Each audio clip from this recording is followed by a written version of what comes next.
Welcome again to Cottage Talk. I'm Russ Goldman. Joining me right now is Tony Gold. This is the Player Rating Show, which is exclusive on the Cottage Talk Patreon page as a podcast. I am just streaming live on YouTube, but this will be exclusive as a podcast right here on Patreon. So if you're interested, please check out the Cottage Talk Patreon account. All right, Tony. Give me your opening thoughts before we get into rating the players. It's been a few days. What have you made of this victory? I had mentioned earlier that I am conflicted here because there's a big part of me that says I'm happy that they got the 3 points, but I'm going to be a little bit of a hypocrite. I'm going to take away a little bit from the victory. I said I don't like marginalizing victories, but I'm not happy with the performance. I want to get your thoughts.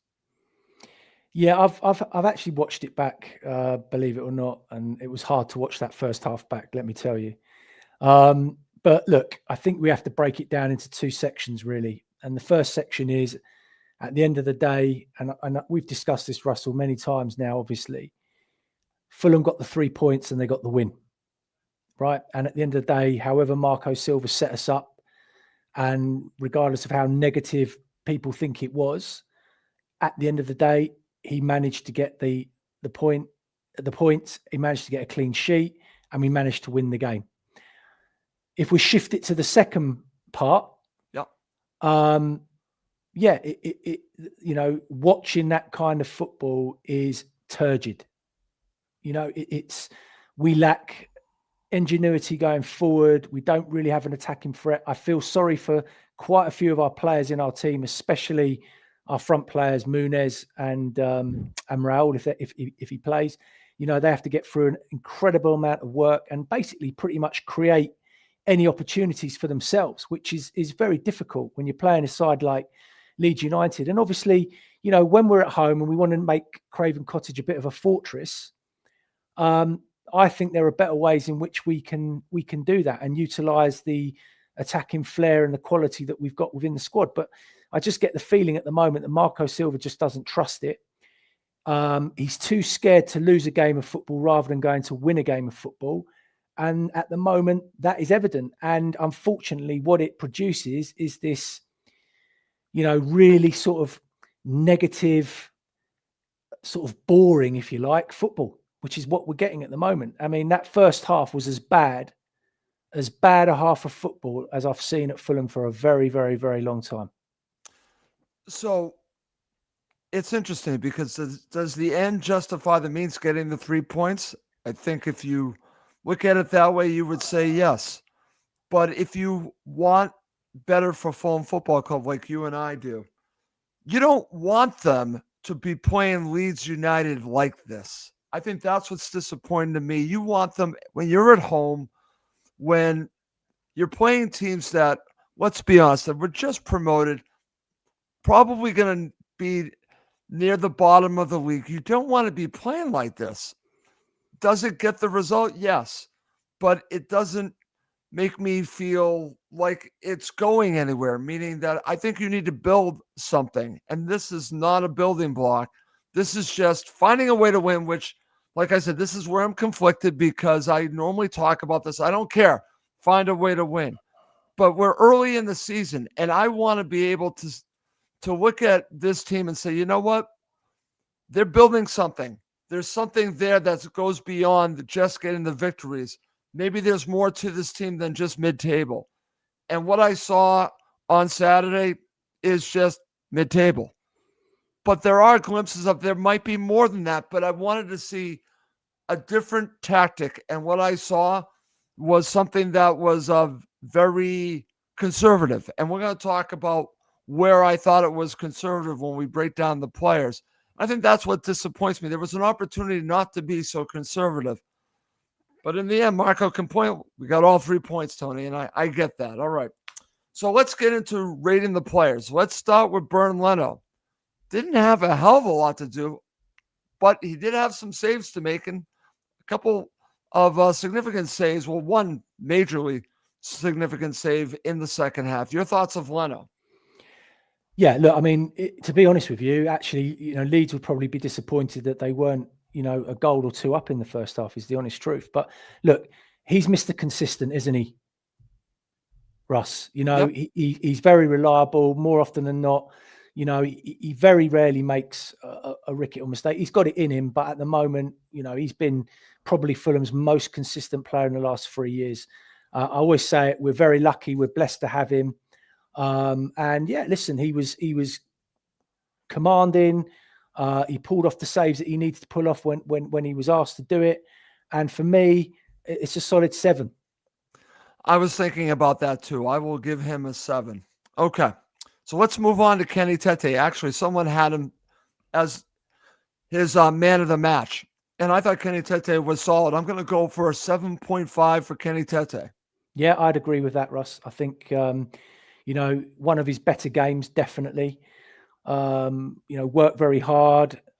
He was always brave trying to get forward, won a lot of balls. And look, I think ultimately he was part of a back four that also kept a clean sheet. So you have to take that into consideration because that's been a while since that's happened. So yeah, I thought he was really tenacious and at it from the get go. So for me, 7.5 is a good mark for him. Okay, excellent. All right, Tony, this one's going to be interesting because I've talked to Emilio about this. I watched back the match. I talked to the guys from the Hammersmith end, and I've watched with my own eyes. Joachim Andersen, so far, in my opinion, has been very good. He actually, it seems like he's even taken more of a leadership role.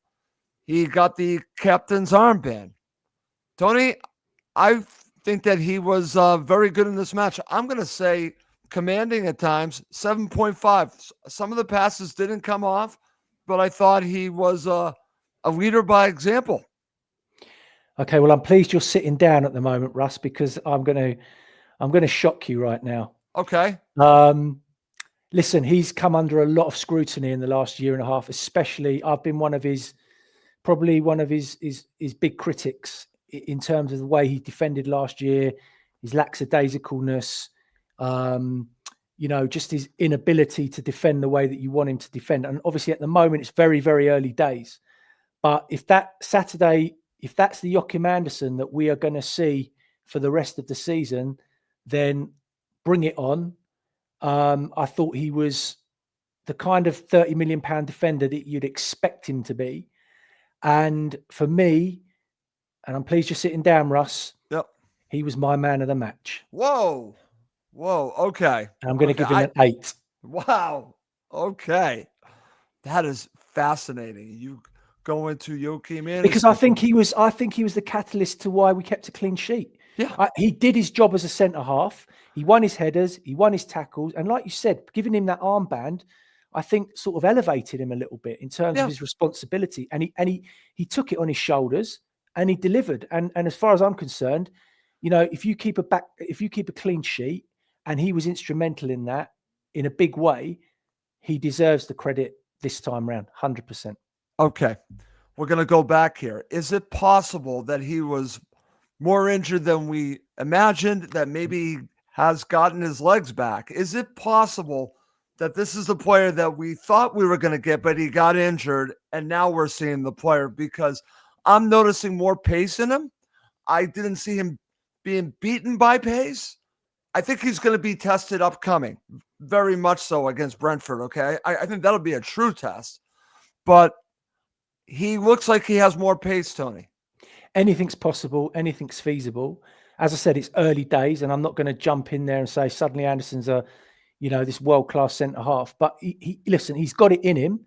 Maybe he's a little bit sharper. Maybe he's worked on his fitness over the summer. And maybe actually now he's taking it a little bit more seriously.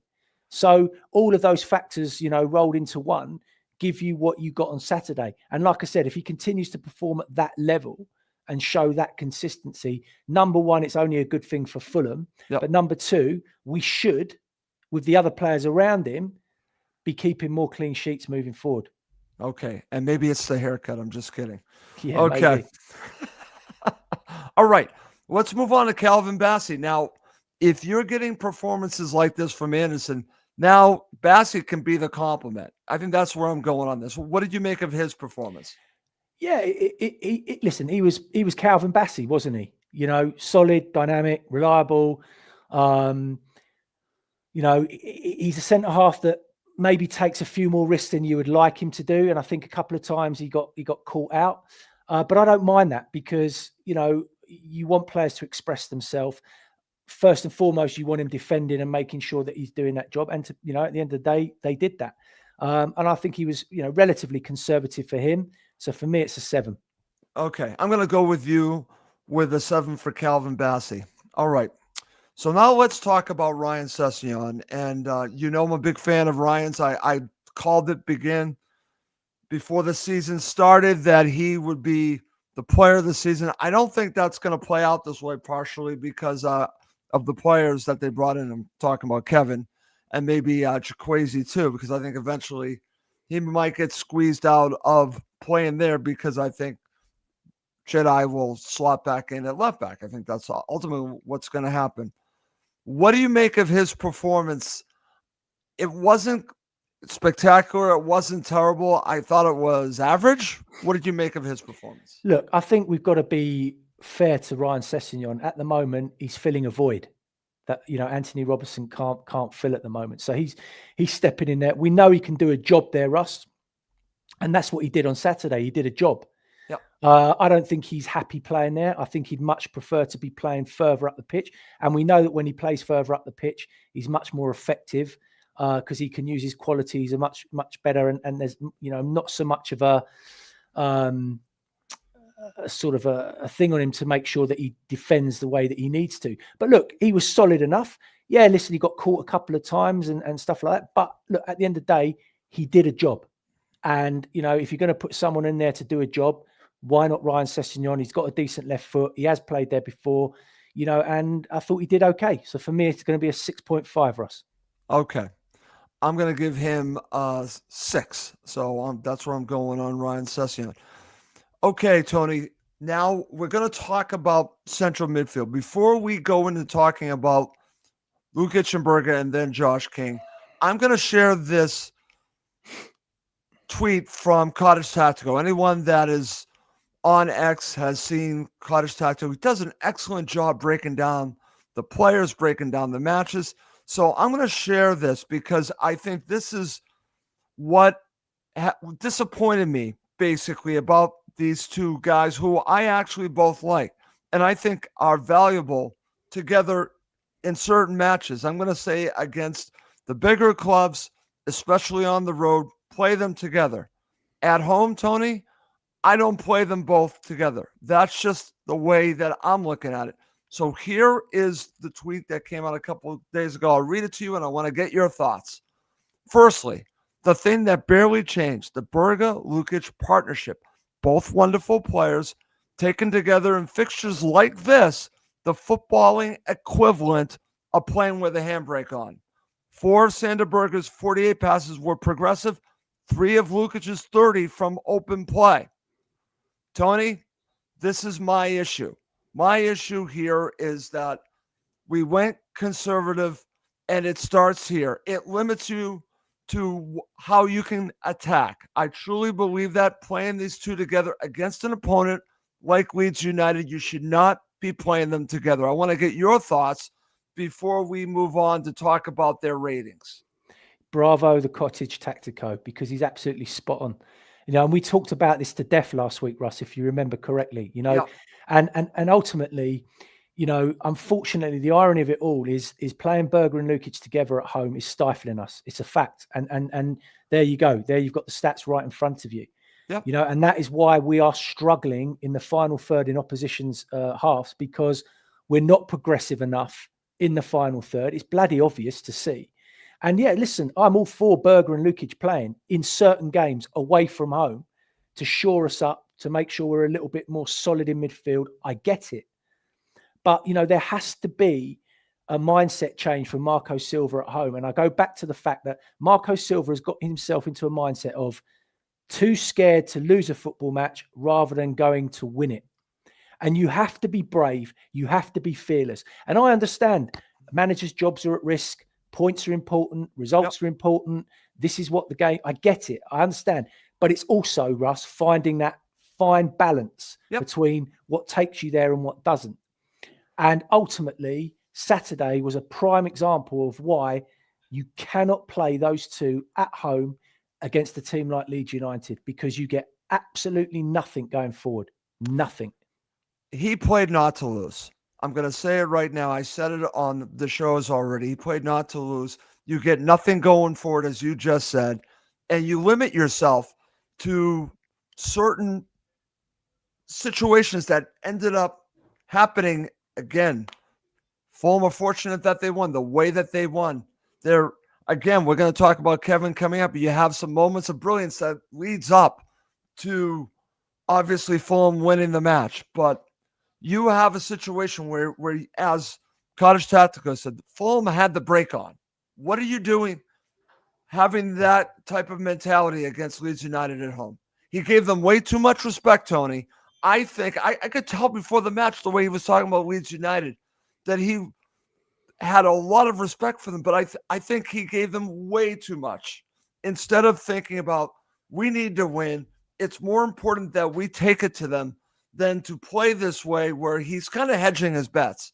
He thinks he has enough to score, nick a goal, but he's going to be conservative to protect. And yeah, you've got to reverse it. And for me, it's a case of, one or the other, and you've got to play Smith Rowe with Josh King, and that's the flip that you get, because then suddenly if you're playing with one holding midfielder and you've got Josh King and Smith Rowe as a progressive attacking midfielders, suddenly you'll find that Muniz will start getting into pockets of space and getting on the ball and making things happen. And our wide men will get brought into the game a lot quicker. But by playing the reverse, what you're asking Josh King to do, I think it affected Josh King. We'll talk about him. Yeah, 100%. So, yeah, it's, as I said, it's about getting that balance right, knowing who you're playing, being at home. Look, last season at home, we were so inconsistent, it was almost embarrassing. Yep. And we have to make the Cottage a fortress. But like I said, at the end of the day, Marco Silva won't care about any of that, Russ, because ultimately he's going to turn around and say, what was the score? How many points did we get? And that's it. Okay, very good. All right, Tony. And we have some comments about ESR, and I just want to mention to that person who commented. We'll get to that when we talk about Emil Smith Rowe. Trust me, we'll share those comments. I'd be happy to. But I want to talk about these players first. So let's give a rating to Sanderberga. Yeah, look, 6.5 for me, Russ. He did his job. He protected the defense. It wasn't all rainbows and sunshine. It was a dogged performance in there. Did what he had to do, but didn't light the place up with anything going forward. So for me, he was in there to do his job, and he did it. So 6.5. Okay, I was thinking a 7 for him, and then I will then go into Sasa Lukic. I'm going to give him a 6. I thought he wasn't great in this game. Yeah, look, again, he wasn't in there to, light it up or do anything spectacular. He was in there to break up a very hard-working Leeds team in midfield, win his battles, win his headers, win his tackles, and basically distribute the ball either sideways, backwards, or forward, depending on whichever way he was facing. And again, look, some people will say that, it was, very sort of average performance. Again, he's done his job. And for me, I agree with you, 6. Okay, very good. All right. So now let's talk about Josh King. And as I already mentioned to you, I think he's affected in this match partially because of the way Fulham were set up, but also want to give Leeds United credit as well because they did a job on him, but he was fairly invisible in this match. And maybe it wasn't the right opponent for him, or maybe it just wasn't the right setup for him, the right teammates around him to help him thrive. What do you make of Josh King's performance? Listen, you've got to remember, this boy is still a very young lad, right? He's learning, he's developing. And there's already such a massive high expectation from the fans on him producing every single week. It's just not going to happen. It's not realistic. So I think you're right. I don't think Leeds United was the right opposition for a player like Josh King. Leeds United are blood and thunder, smashing into tackles, make it hard, work hard, and look, for a young lad to impact the game that you want him to against a team like that is asking a lot. I don't think he did anything particularly wrong, but he, like you said, he couldn't play the way that He probably wanted to. He couldn't get into the areas of space that he wanted because he was shut down and he was closed off very quickly. So fair play to Leeds United for that. But, we've got to take it easy with Josh King. He's going to have games where he's going to be electric and he's going to be on it. And he's going to have games that pass him by. And that's okay. He's 18 years old. Right. So for me, it's a 6, Russ. I was thinking the same thing, a 6 for Josh King, but that does not mean that Tony and I don't feel very strongly that he's going to be a great player. I sorry for speaking with you, but I truly believe that. And I just think the best is yet to come. Like you said, 18 years old, give this kid a chance. All right, let's go to Harry Wilson. And I got to be honest with you. I still think Harry Wilson is at a time where he's entering his prime, Tony. He is. His age, I saw it again in preseason now, a couple seasons. I've seen him light it up. I saw him do it against Brentford. I've seen him do it against a couple of opponents, but I've also seen this other side where he doesn't have an impact. Maybe he's an impact sub. I don't know. What do you make of his performance here? I thought it was poor. I thought, other than the free kick, tell me what he did. Try and remind me what actually he did. He's in the team for creativity. He's in the team playing wide. He's, get the ball, take players on, make things happen. And, when Kevin came on, he did more in 15 minutes than Harry Wilson did in the whole time that he was on the pitch. So my point is, Russ, and we've had this discussion, Harry Wilson is an impact sub player. That's it. That is what he is. Yeah, he's the player that you want to drag off the bench with 25 minutes to go, a game you chase in, and you want him to create something and make something happen. He's that player. Look, he works hard. Granted, he gets stuck in. He doesn't shirk that responsibility. But I don't want him in the team to work hard and do all that rubbish. I want him on the ball to create things and make things happen. And the bottom line is, we created nothing.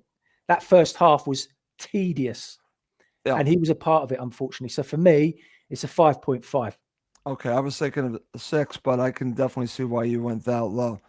Talking about low, Alex Iwobi, one of my favorite players, Tony. I'm a huge fan of Iwobi. It's a difficult one because part of me wants to say, well, he's away on international duty. Did that affect him? Possibly. But he was also poor in this match.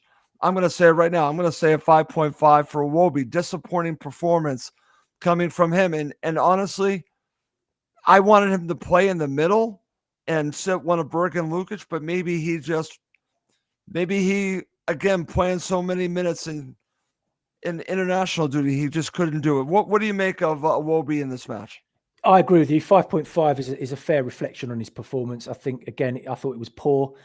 In his defence, to a certain degree, I think because Sessegnon was playing left back, I think that maybe Silva told him to be a little bit deeper than he normally would, to just give him that cover and to make sure that Sessegnon didn't get doubled up or got put under any necessary pressure. But even still, as I said, going forward, which is where you want Alex Iwobi to be and expressing himself, I can't remember anything. I can't remember him creating a chance, having a shot, nothing. And I think he's one of those players at the moment that's gone right off the boil, Russ. And, personally, I'd put him on the bench in the next game against Brentford. Okay. And give him a rest and give some of the other players an opportunity now, because he's not delivering anything at the moment.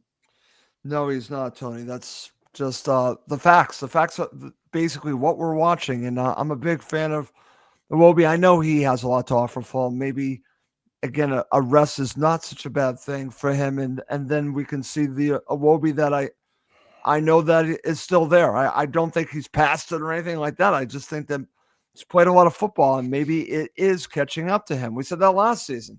All right, let's go to Rodrigo Muniz. Thankless position here, Tony.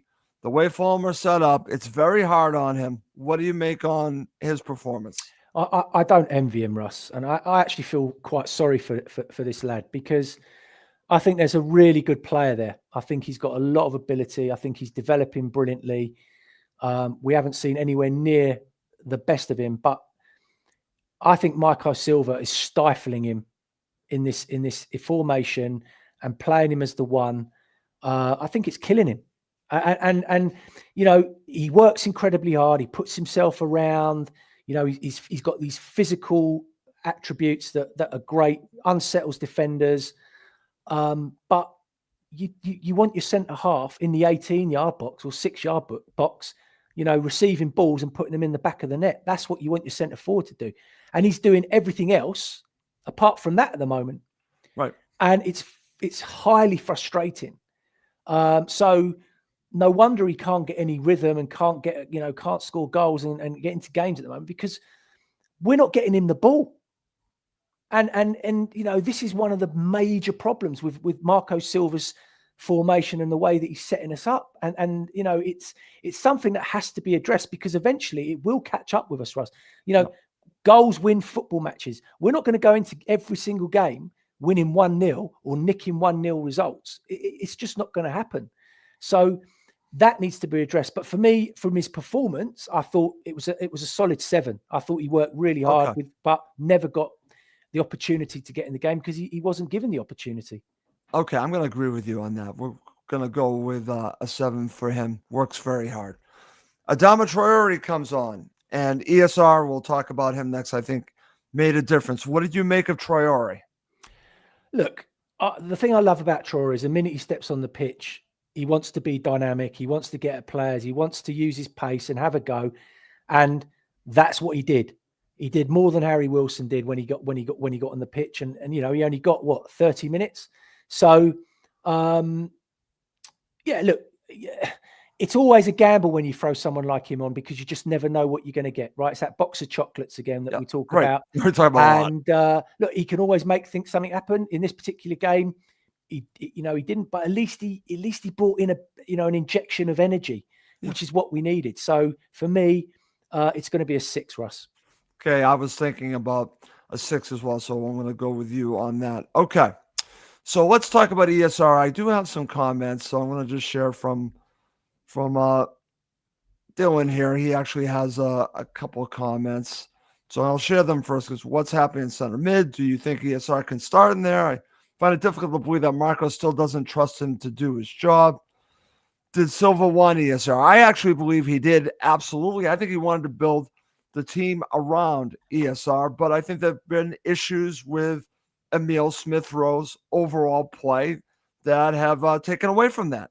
But I still think Emile Smith-Rowe can be a dominant player, an impact player for Fulham Football Club. I think we see it at times. And I think he was good in this match, Tony. Your thoughts about ESR? Yep, Dylan raised some very good points there. Look, my opinion at the moment on Emile Smith-Rowe is that Marco Silva is killing him. That is what I'm going to say it point blank. Marco Silva is killing him. This kid needs to play football. You know, he's one of these players that needs sharpness. He needs game time, because the sharper he is, the more quality he's going to produce. What I want to see, and the question I want to ask is, are we going to see a Fulham team at any time soon where we can see Josh King and Emile Smith-Rowe I'd love to see it. Play together? Love to see it. Right? As a midfield attacking 2. Okay, that's what I want to know, because I think from a dynamic perspective, going forward, Muniz will be a lot happier. Our wide players will be a lot happier, and we will create more. It's got to be a no-brainer. But the more that Emile Smith-Rowe sits on the bench and gets half an hour here and 20 minutes there and whatever, you ask any footballer worth their salt, Russ, if they're not playing regularly and don't get enough match time and game time, they lose their sharpness. It's a fact. And they're playing football at the highest level. These guys need to play. Why do you think Jack Grealish left Manchester City? Because he was sick and tired of sitting there not playing. And he realised that if he carried on, he was going to go. Everton have played him now every minute pretty much. And look at him. He's flying. Yeah. You've got to give these players game time. And Emile Smith-Rowe is one of those that needs to be playing. Okay, excellent. All right. It is time to enter the Kevin part of the show. So let's now talk about Kevin. And Tony, we had a great interview with our friend who does a wonderful podcast on Shakhtar Donetsk, which made me excited about Kevin. I think what is interesting about him, and we could spend a little time talking about him, I've talked a lot about him already, is that what our friend told us was really true, and we only saw 15 minutes. That's the frustrating part. But I think he's a player, you know it when you see it. This is an impact player. I wanted 3 this summer. I know we got 1, and it's Kevin. And Kevin made an impact from the minute he got on. You got to see what he was. He's got incredible pace.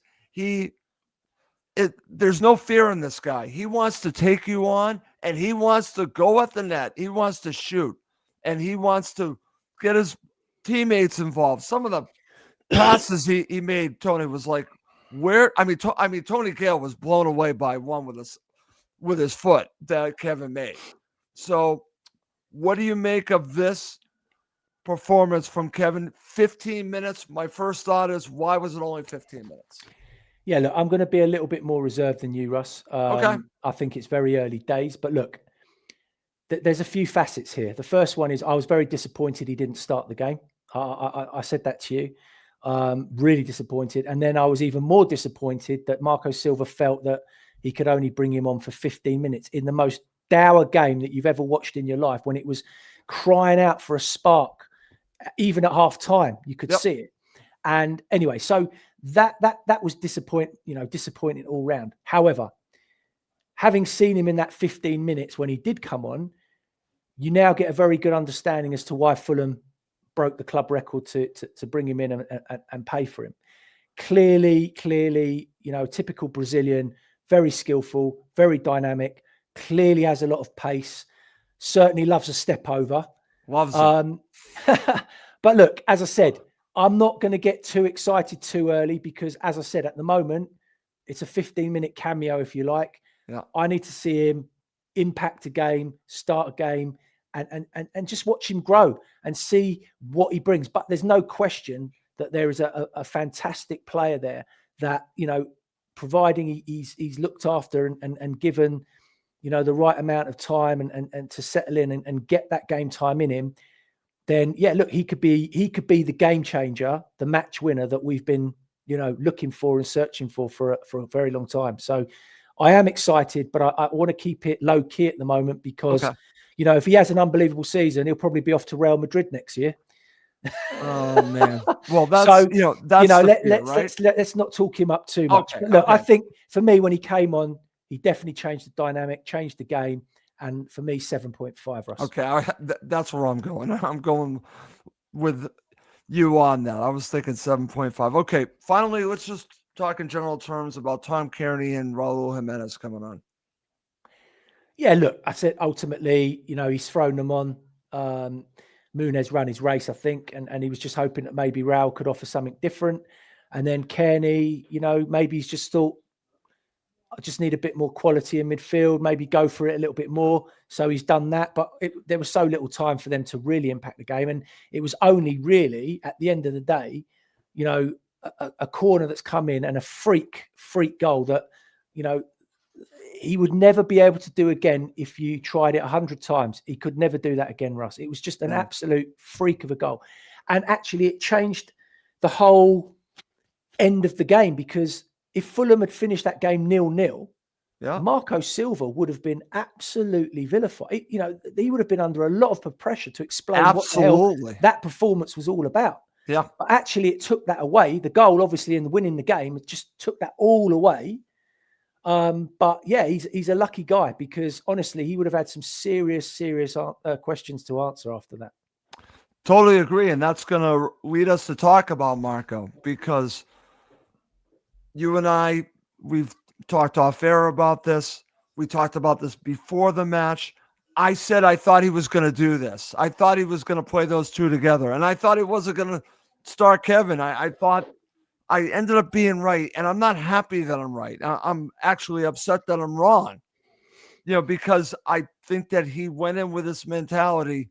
I'm going to say it one more time, not to lose. And why are you doing that against Leeds United? So if you're asking me to rate Marco Silva in this match, yes, he made some very good substitutions, but he made probably the biggest one too late. And you give that guy 15 minutes and you start Lukic and Berger together, 6 for me. Yeah, and that I think that's probably where I was going, Russ, is the honest truth. And I think now for me, I think Marco Silva needs to sit down and look at himself in the mirror and start looking at, how he's going to approach our home games with the likes of, and I'm going to say it, Wolverhampton, Burnley, Brentford, teams that are going to be in If and he does around this us. against Burnley, I'm going to be very angry. If he He does, can't. I mean, I just can't see that. I mean, he can, but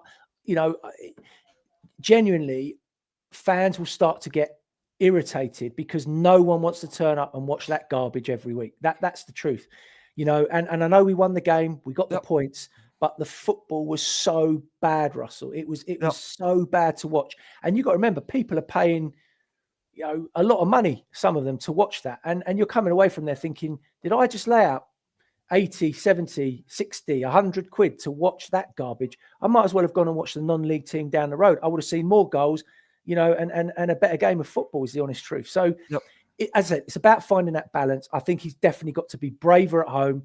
He's got to be more invested in wanting to win football matches than being scared to lose them. And that is the change that we've got to see, Russell. Okay. And what would you give him for a rating? A 6. 6. Okay, so you're going to go with me on that. Okay. Great show, as always, Tony. I got a little bonus topic for you. And the bonus topic is going to involve our former manager in Burnley. I watched this, okay? The reason why I'm bringing this up is I just remember, and I can look back at the matches that Fulham have played against the big clubs, the Liverpools, the Chelseas, Manchester City, Manchester United, because I called into a radio show to say that Scott Parker over here is getting all these plaudits for setting his team up like that. And I'm telling you right now that I wouldn't have been happy with that, because yes, they put everyone behind the ball. Yes, they made it difficult on Liverpool. But think about it. It still wasn't good enough to get anything out of the game. They had no even thought of going forward at all. I was actually, when I watched it, I said, thank the Lord he is not our manager anymore. Yeah, look, I mean, I watched the game and, I felt Liverpool's frustrations. And look, at the end of the day, Scott Parker's not an idiot. He knows what he needs to do against those sides to get a point or even get a result. And that's the way he set his team up.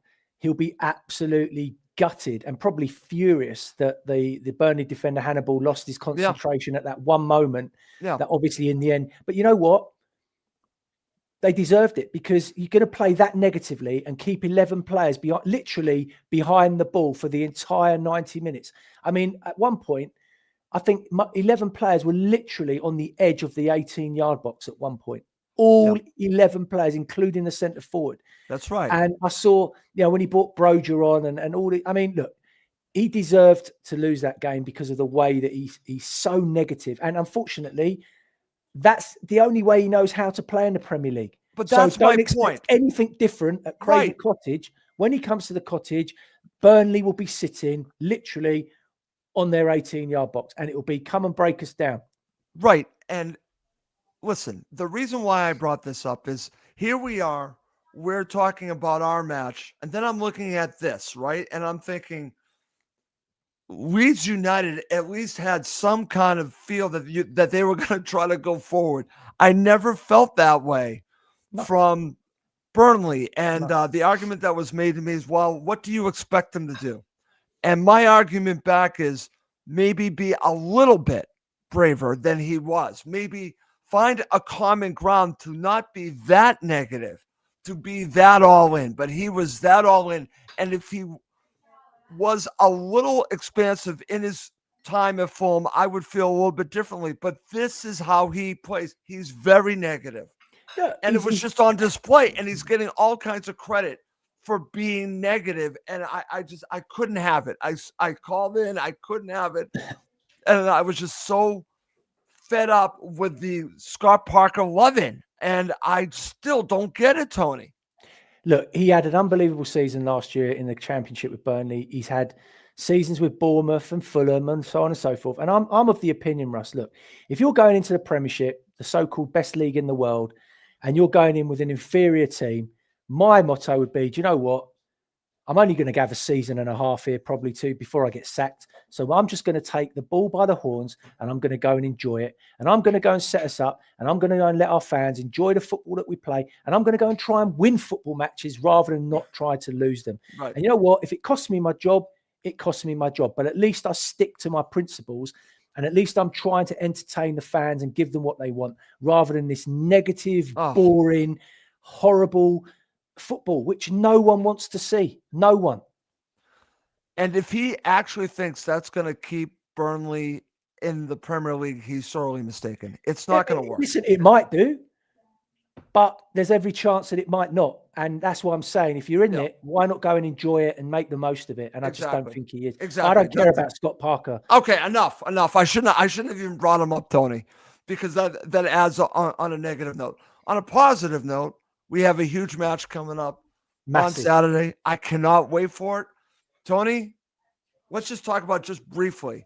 That's a better way to end the show. I actually feel pretty good about this. I don't know how you feel about this. You should. But I feel that they're there for the taking. There's nothing special about this team right now. They're not the same team from last season. They are missing too many players. We should be winning this game. I'm not saying comfortable, but we should win this game by 2 goals. We really should. Never a better time to play a Brentford side, in my opinion, Russ. I don't rate their manager at all. I watched them very closely against Chelsea. I thought that Chelsea were actually very poor. I think Brentford are there for the taking big time. And I think if Marco Silva is brave at home and plays the right players and gets at them, I think we can win that game 3 or 4-0. I really, really do. That's kind of where I'm leaning, my friend. That's where I'm leaning because I feel it's there. I feel it's absolutely there, especially if he makes the right decisions with his starting 11. I think are going to be key too. I think you'll agree with me on that. Definitely. Okay. All right. Great show as always. So I miss doing the player rating show, so it's great to have it back. And if you're watching this on YouTube, thank you very much. But if you want to listen to a podcast version, you're going to have to go to the Cottage Talk Patreon page. Please do check it out. Well, that's going to do it for this episode. He's Tony Gold. I'm Russ Coleman. Thank you as always for watching and listening to Cottage Talk.